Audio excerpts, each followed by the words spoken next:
Hi everyone, it's me again, and yeah, I'm doing something a little different. I'm not in my car this time, but I'm not just sitting in my little room, my little studio, working on my projects. I'm out here in my little garage. What is that? Getting ready to do some filming for a project. Got my little handy dandy camera here. And I just thought while I'm working on the next project that's going to be celebrating my 100 subscribers, I wanted to do something a little bit more than just one video. And here we go. And so I wanted to find a way not only to kind of celebrate, like do something fun and quirky and celebrate the 100 subscribers, but I also wanted to do something that would give back to the community, back to the people that have followed me, back to the people that support me. Hit the thumbs up button and share and follow me on Twitter and all of that cool stuff. So I thought that as an art teacher, it would be my pleasure, my honor, if I could teach you how to paint something. And so I teach how to paint your very own dragon in my online classes. And I thought, that a lot of people that are following me are part of the nerd community. They love sci-fi, fantasy. And even if you're not, and you just want to look to better yourself and create something that's unique and your own, just improve who you are, you could follow along as well. So I thought that I would teach you how to paint your very own dragon. You can use whatever colors you want. This is also a class that I have on my Skillshare on the platform Skillshare, where I teach adults. And I just thought, again, it would be a fun project to share with you, and you wouldn't have to pay for it except for the supplies that you might need. And I just want to encourage you to give it a try. Just remember that even if you're not a painter, you are. You can be. It's my personal philosophy that not everybody is an artist, but everybody can paint. So allow me to try to teach you. Let me know if you enjoyed it. Let me know if you gave it a try. And not only that, if you do follow me on Twitter, please, please, please feel free to share your artwork and tag me in it, because I would love to see it. I love seeing paintings that my students make, no matter how old they are, and I guarantee you that you're going to do a phenomenal job. Just remember that dragons, despite what some people might believe, are not real creatures. So there's literally no wrong way to paint a dragon, because they are a made-up creature. So have fun with it, enjoy, and again, just let me know if you gave it a try, and I would love to encourage you, maybe give you some pointers if you reach out and ask me.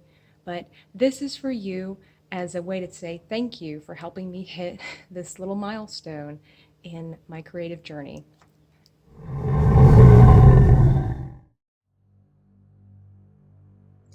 Alright, to start out, let's grab a towel or rag and a glass of water. For our brushes, we will need a 1-inch flat brush, which is roughly 2 finger space wide, and a 1/2 inch, which of course is a little bit more narrow. And we'll need a detail brush for all of our, well, you guessed it, our details. Then we need something to paint on, of course. I'm using watercolor paper, and for a nice finish, I'm going to frame it with washi tape. As for our colors, we have a nice warm-toned family. For my dragon, I'm going to be using black, burgundy, and orange for his belly. For my background, I chose burnt umber, toasted marshmallow, and territorial beige. Who comes up with these names anyway? Now, you don't have to use expensive paints to get the job done. I'm using a mix of Apple Barrel and Craft Smart. Whatever you can find to paint a picture, you don't need to have expensive materials. We'll go ahead and grab our first brush, which is the 1-inch brush. We're going to use a nice long stroke across and work our colors down towards the bottom. My first color will be the burnt umber. I thought I would start with dark on the top and go into light, This would help set the mood for my dragon.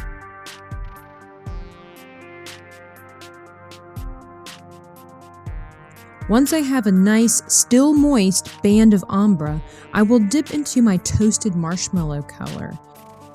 In order to blend, you have to make sure that both paints are still moist, otherwise you're just layering and not blending.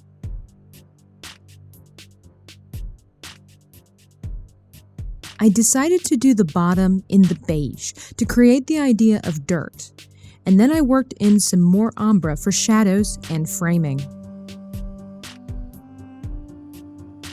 With my background done, my brush will then go into the water, be swizzled around to loosen up that pigment, and then I'll put it to the side for cleanup later on.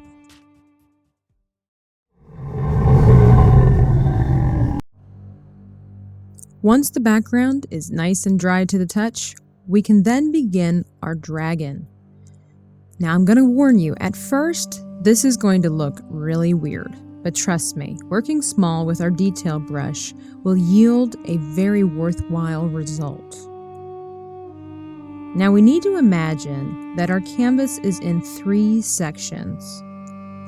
One for the head and the neck, the second for the spine, and the third portion will be for our tail. This will help us with sizing as well. We want to be able to use quite a bit of our canvas. I'm going to roll my detail brush into the burgundy paint for starters.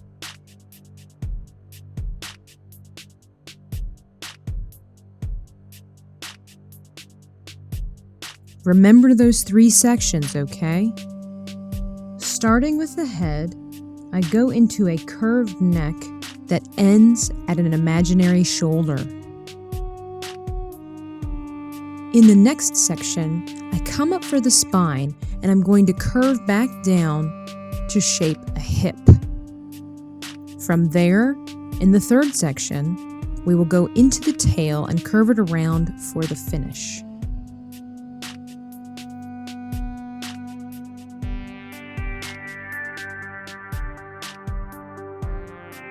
Now, still using my detail brush and the burgundy, I'm going to be drawing the legs, little stick figure legs right here. Imagine where we had that hip bone, and then where we had that shoulder, that's where we want to put our legs. Re-wetting my paintbrush that comes forward at an angle, and then I'm going to make it go backwards. This will be the knee joint. I'll be doing the same thing for the front leg, except for the fact that I'm going to be adding an extra joint, just for funsies. So like the back leg, I'm going to go forward at an angle, go backwards, and then come forward one more time, making sure that these lines are about even with each other as far as the back and the front legs.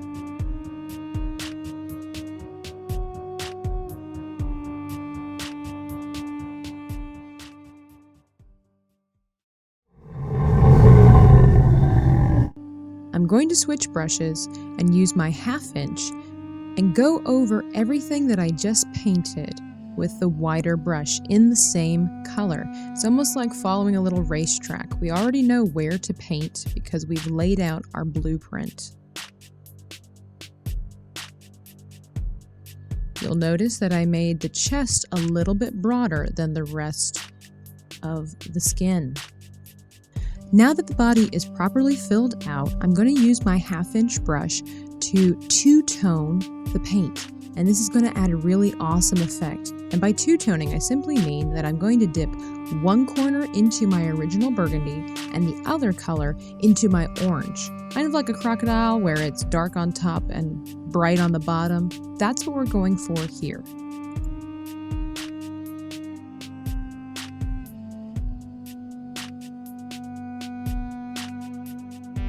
And we don't want to make anything wider again. We're starting at the head and following the trail just like we did before when we were filling in the body.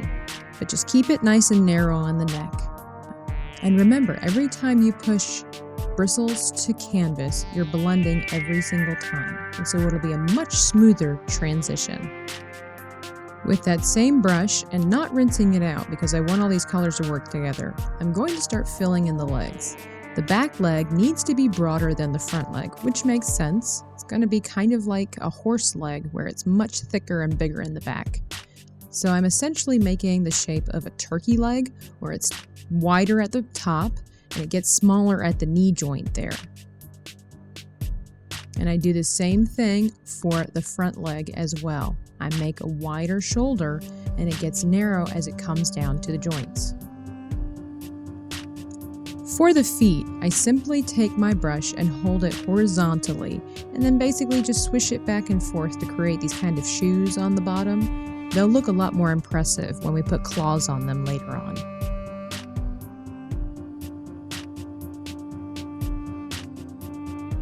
Now, in order to make the legs that are on the other side of our dragon, we want to do about half the size when we're doing the back leg, and we're dipping into our orange color, still with the darker burgundy in there as well. All these colors are blending together to help create some texture, some shadowing for us. And I just replicate the leg that I've already done, just half the size, and a little bit of a space in between where the foot will go on the other side.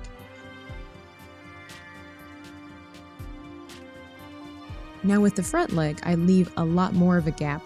Kind of gives the idea of movement. And it's going to be about the same size as my original front leg, but still in that brighter color to match on the other side.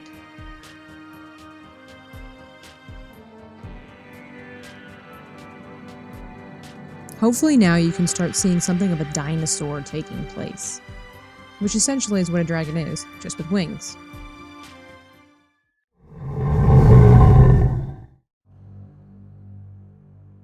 Now returning to my detail brush, I'm going to take my burgundy, and like we did with the body, I'm going to sketch out my wings.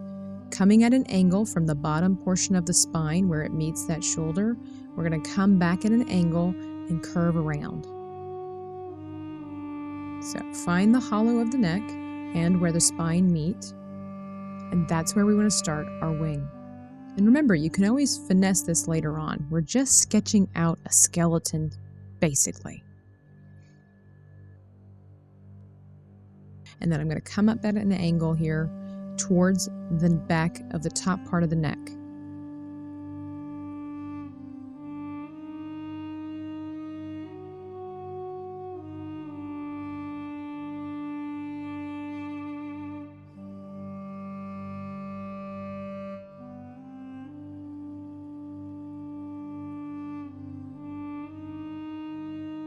Now from inside of the corner, we're going to be making some bone structure here that holds the wings together, and I want them to be staggered in length.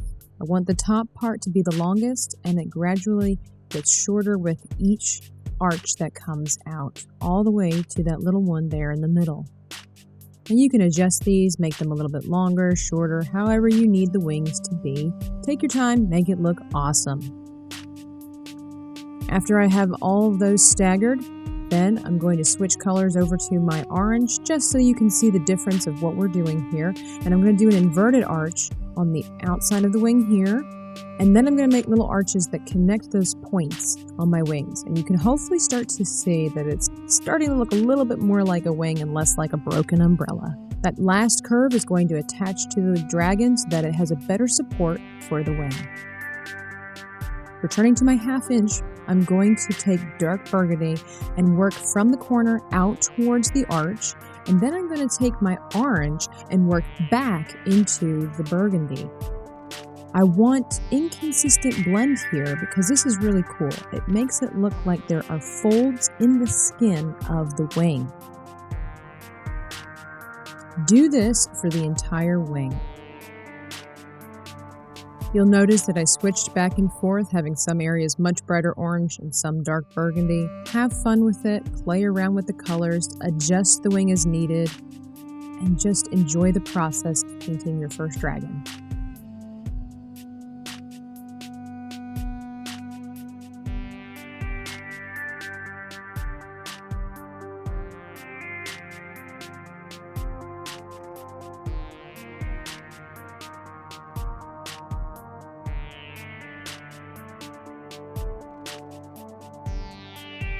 Once I'm done with that, I of course rinse out my brush, and then I'm going to go and create kind of a shadow for underneath of my dragon. I'm going to get that out of the way because in a little bit we're going to retire this brush and return to our detail brush for all the final touches.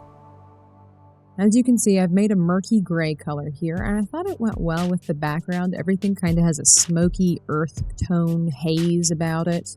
And so I just mixed the beige, the toasted marshmallow, and the black just to have a fun little bottom piece there. Alright guys, it's time to put our embellishments onto our dragon. Taking that detail brush, I'm going to create my face with two simple cones, basically, on either side, one longer than the other. If I have them separated, it looks like the mouth is opening.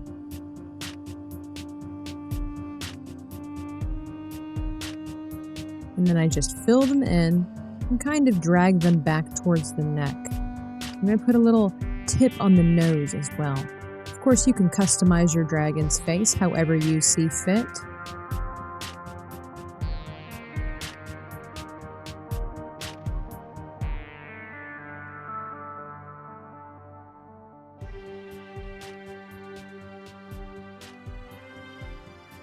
I decided to go with black teeth. I thought they were a lot more impressive than having regular old white teeth.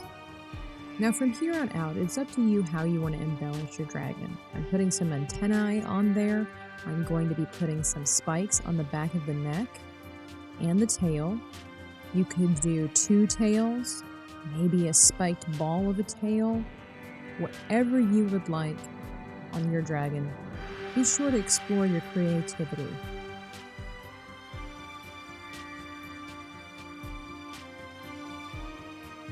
My final touches are the bone structure in the wing, and this I think just helps to enhance it. And then last but not least, I'm going to put a white eye on here and leave it blank. Kind of looks ominous, don't you think?